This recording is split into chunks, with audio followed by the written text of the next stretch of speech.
Hello, friends. As some of you may know, my educational background is in social work. I love studying people, what makes us tick, and how we connect with each other. More importantly, as a Christian, though, I love how these things, how they interact with our relationship and understanding of God.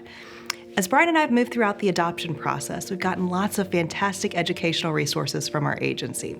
A lot of those have dealt with attachment theory.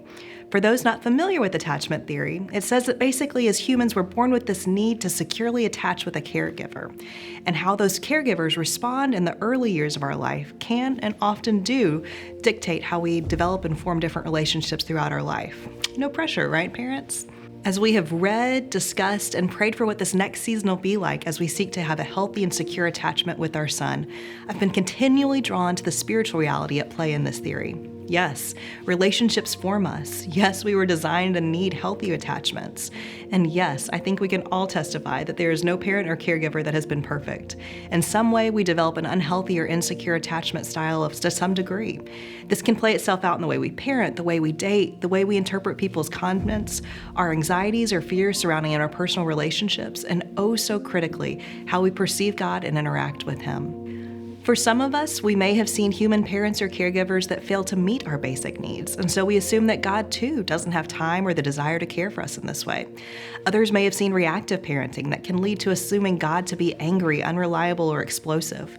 We assume that as we can manipulate others, we can manipulate God, or that God is only interested in our performance, our hours of worship or service or giving.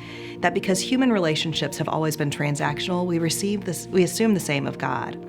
Friends, I just want to say my heart aches for all who have experienced broken forms of relationships like this. This is not how God intended life and relationship to be. It breaks His heart and it moves Him to compassion, so much so that He made a way to reorient our hearts, our minds, and our lives to His perfect love. I believe what we need, more than most of the things we think we need, is to be securely attached to Jesus.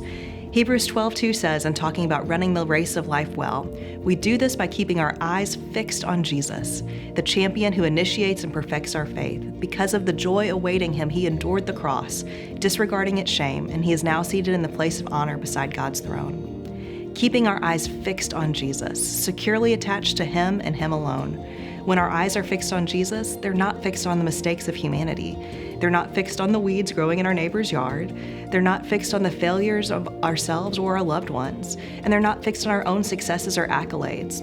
When and only when we truly fix our eyes on Jesus, as the beautiful hymn says, then the things of this world grow strangely dim in the light of His glory and grace. It's my prayer for us all as we move to the conclusion of Lent that we have taken seriously the call of Lent to turn our eyes upon Jesus, to fix our eyes on the one who endured the cross for our sake, who alone is worthy of our full attachment and who alone can provide the security we need to launch into the world and profoundly love others, in spite of their brokenness and ours.